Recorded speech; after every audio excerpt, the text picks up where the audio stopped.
In this crooked game of power politics here in America, the Negro, namely the race problem, integration, civil rights issue, are all nothing but tools used by the whites who call themselves liberals against another group of whites who call themselves conservatives, either to get into power or to retain power. Among whites here in America, the political teams are no longer divided into Democrats and Republicans. The whites who are now struggling for control of the American political throne are divided into liberal and conservative camps. The white liberals from both parties cross party lines to work together toward the same goal, and white conservatives from both parties do likewise. The white liberal differs from the white conservative only in one way. The liberal is more deceitful, more hypocritical than the conservative. Both want power, but the white liberal is the one who has perfected the art of posing as the Negro's friend and benefactor. And by winning the friendship and support of the Negro, the white liberal is able to use the Negro as a pawn or a weapon in this political football game that is constantly raging between the white liberals and the white conservatives. The American Negro is nothing but a political football, and the white liberals control this ball through tricks or tokenism, false promises of integration and civil rights. In this game of deceiving and using the American Negro, the white liberals have complete cooperation of the Negro civil rights leader, who sell our people out for a few crumbs of token recognition, token gains, token progress. In the New York Tribune, in an editorial dated February the 5th, 1960, they pointed out that out of 11 million qualified Negro voters, only 2,700,000 actually take time to vote.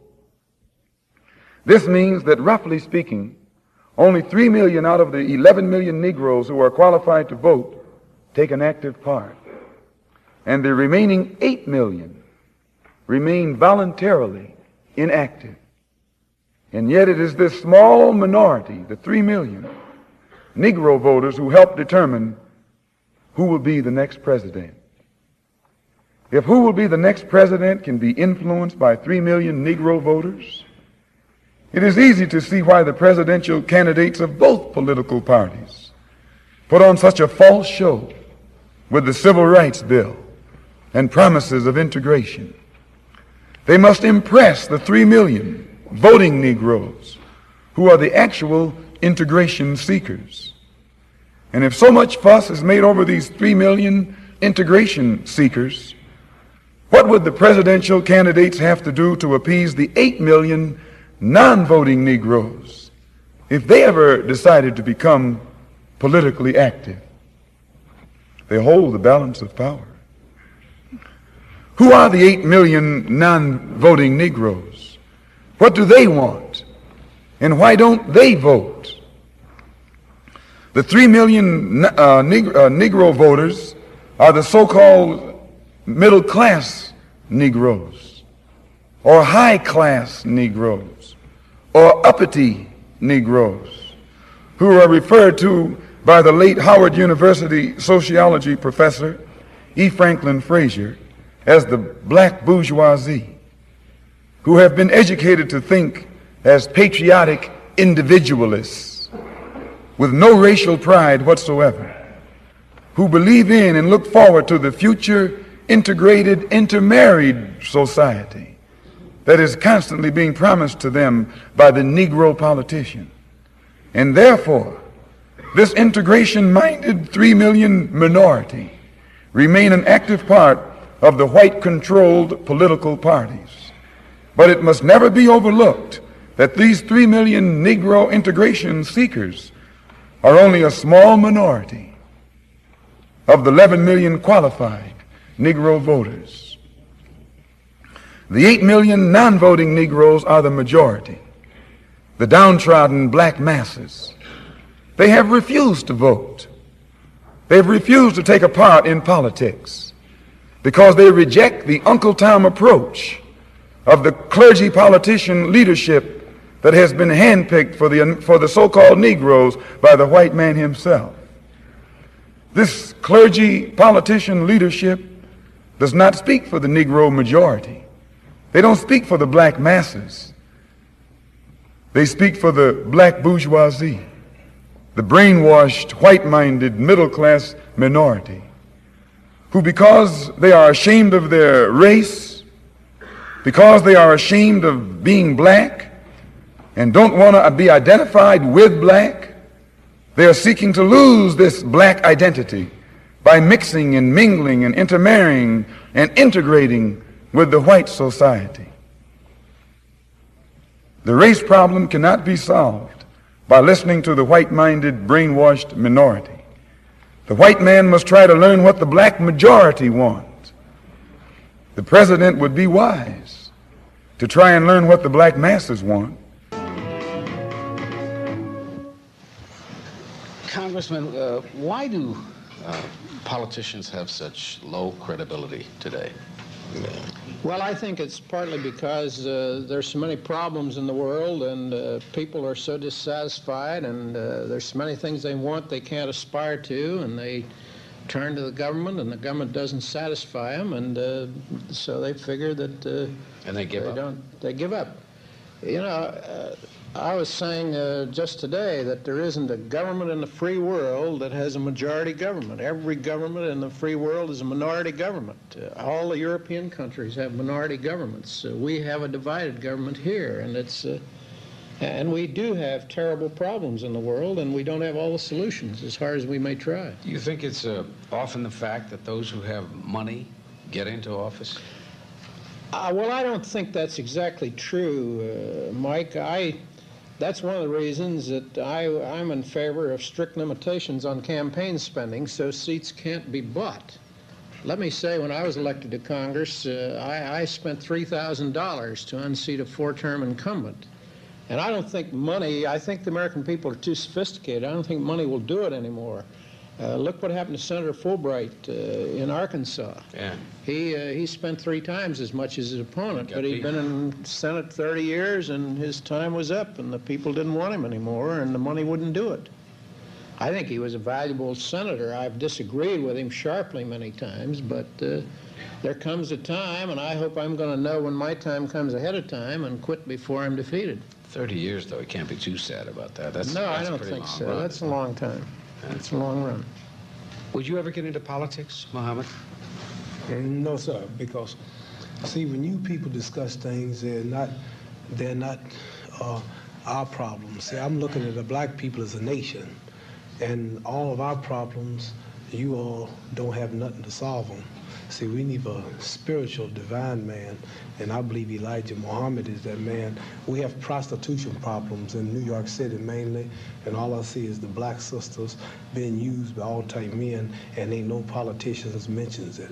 We got dope problems, gang fighting among self, a lack of love for self, no respect for our women. We don't have no property. We don't have no land. We worked 400 years to make this country the wealthiest country on the planet.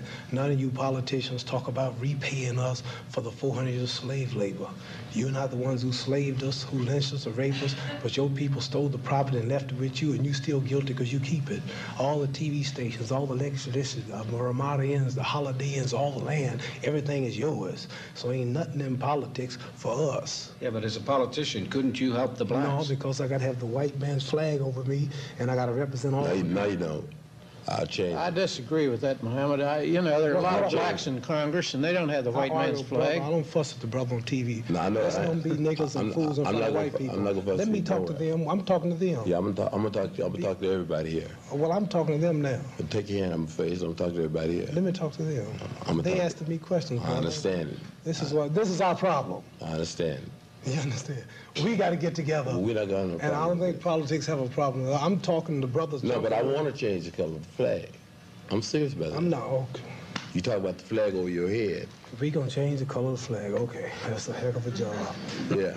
Well, it is a job. See, now we're getting on stuff that don't make no sense. We're talking about something. I guess it makes more sense I to hope Bessie the people Ross. can look at this and see what I'm talking about. I hope the people can watch this show and see what I'm talking Well, about. they will. They look at I'm Mike sure Douglas the every black day. people understand. Black people do understand, brother. What I was saying was this, is that I don't think I can be in no office in this government and don't represent the country, which represents all the people. I'm not saying it's bad to represent all the people. I'm not saying I wouldn't want to represent all people one day. But Yeah, but you do, man. Yeah, but now wait a minute. charity starts First of first all, at to home. get into Charity office, starts first at home. God helps those who help themselves. I got to help myself and clean up myself and love myself and do for myself before I can go to help others. I don't have time to help white people because there's enough white people to help white people. I don't have enough time to help no Jews. There's enough millionaire, billionaire Jews to help the Jews. There's enough My black brother- people to help black people. Right, so that's what we want to do. Now you're talking. So my program is only worried about my people first. That's what I'm saying. And I can't be in no politics saying I'm just for the black people. It's not right. Yeah, where do you live, though, brother? At home. we'll be right back, right after this message. Be right back. Congressman, many times on a show like this, when we cut away for the commercial breaks, a lot of things you said that I like to hear repeated. I'd like you to repeat what you said about the Congresswoman from Texas. Well, I wanted to say this to Mohammed before, and we got a little side argument going. One of the brightest minds in the United States Congress today is a freshman congresswoman from Texas, a black woman by the name of Barbara Jordan. I think she can get to the heart of the problem about as quick as anybody. We had a meeting just a few days ago with a group of British parliamentarians to talk about common problems, and I took her there. I asked her as a special favor to go to this meeting. Yeah, but he's saying And there's so she many was- black people that have a lot to say. Well, that's true, but there's a lot of white people that have a lot to Right. say in Congress, but they've there only been can be saying it. 435 And congressmen they've at been any saying given it for time. 400 years. Well, the blacks now are getting elected, and let me say this, Barbara Jordan was elected from a constituency that doesn't have a majority of blacks. Yeah, but because- what he's saying is that he doesn't care about being elected. Well, He you was know, elected black. that's up to him to go to decide that. That's not for me to say, but I am saying but that it some should be. black people are making a contribution in that field. But isn't it time that we all live together? Well, I don't think we can live Time for living, time for giving. I don't think we can live segregated. I don't think you can segregate the Jews into one compartment, the blacks into another, the white Anglo-Saxon Protestants into another, the Catholics into another. I think we're all here in this country, and we're going to have to live together and get along together.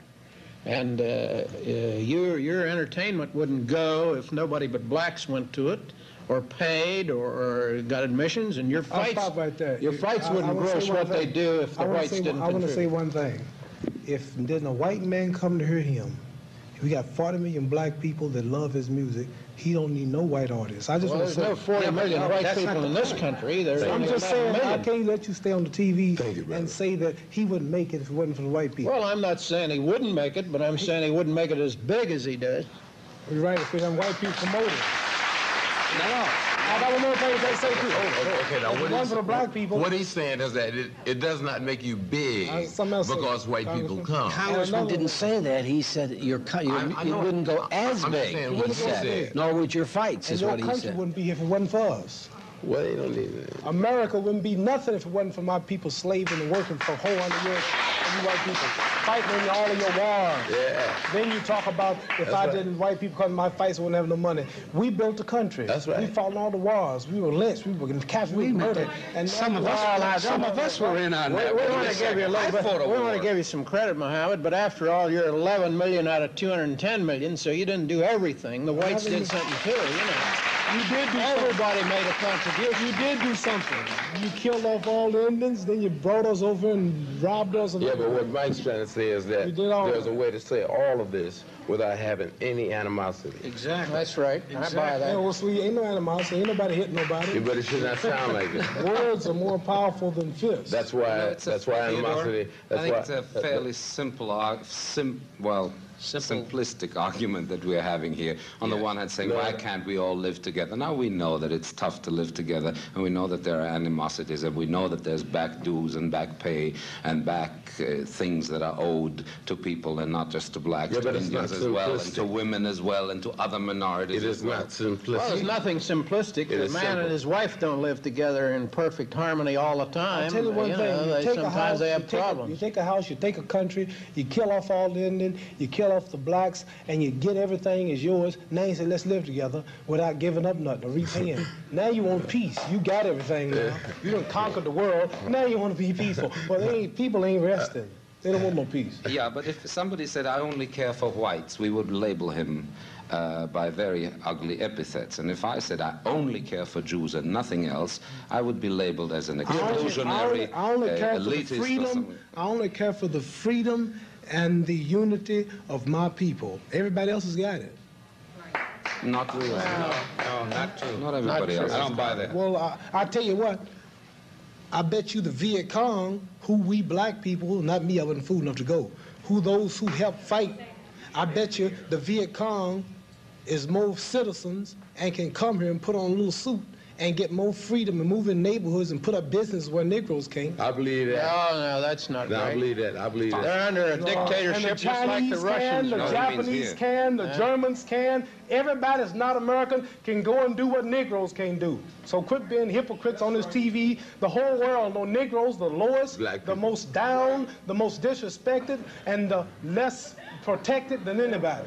Well, where can't you go, Muhammad? And okay, I'm one big nigga. I'm a nigga, got $10 million. I'm a great fighter, so I can go. Well, I'm not talking about me. I'm talking about the brother watching this show. Can't pay his rent. Yeah. He ain't got nothing. Well, what about the white man who can't pay his rent? Well, There's a lot of them. It's his damn country. He should get out there and do something. That's his fault. Yeah. It's his damn country. Not all the poor are black, and not all the poor are white. I know, you got some poor white. Well, then I'm working for my black brothers. You look out for your white brothers. That's what I was saying earlier. I ain't say hate nobody. I don't hate nobody. Congressman, what Let's help each other. Help yourself first. What is the answer? Well, I think the answer, if there is an answer. People want the truth. All this laughing and giggling. Now you're talking about. Well, you laughing and giggling. Use this TV time to tell us. You laughing and giggling just like everybody else. But you see, the laughing and giggling is not phony. The laughing and giggling. I have a function here. My function is to entertain and make as many people out there happy as I possibly can. And man, I do it every day. That's your job. That's right. It's your job. Don't say it's phony because it's not phony. I don't have a phony bone in this body. Well, you want to know why I'm not coming on giggling my teeth? I didn't say that. I said you look troubled. I didn't say, why aren't you giggling and laughing? I'm always troubled. Well, no, not always, because you're in a world full of hypocrites. If I wasn't who I was, I'd be somewhere in a restaurant. So I ain't got no time to be looking like I'm so happy. Yeah, but my brothers are catching hell and catching hell and catching hell. Yeah, that's right. And all hypocrites saying, you a hypocrite yourself. Well, what's the answer, Congressman? The answer is that, it's easy to sit back and call everybody else in the world a hypocrite. I'm not going to call anybody a hypocrite. I think everybody has a right to their own opinion. Any white person in this artist, they say, when I tell the truth, my people ain't nothing but a hypocrite. I don't hate black people. I'm going to say hate. And I don't see, I don't dislike them. And I don't see why you should dislike Well, then you whites. get with the government and tell them to get together and unite and do something. But Muhammad, you tell them to get together, you take your face and your complexion to the White House and repay the black people for all the work they done done, all the slaving and get down, brother. Give them some land and hate nobody, then do something and repay. Well, maybe we ought to start back in Africa with the tribal chiefs who sold the slaves into slavery in the first place. That don't mean you should. You can't go back and rectify 400 years of history. They didn't say you just can't do it. They didn't sell you to lynch us. Let's be happy. They didn't sell us to you to burn us. Time for living. Look at that. Since we can't get along together in peace on this country with white people, let us separate part of this continent, migrate to that separate territory, let the government give us everything we need to establish our own independent economic system and society, and thereby we'll be able to solve our own problems ourselves and prove that we are human beings and a part of the human family and can do for ourselves what other humans have done for themselves. And then we'll be able to stop blaming the white man for what he has done and stop begging the white man to solve our problems we'll be able to solve our problems ourselves.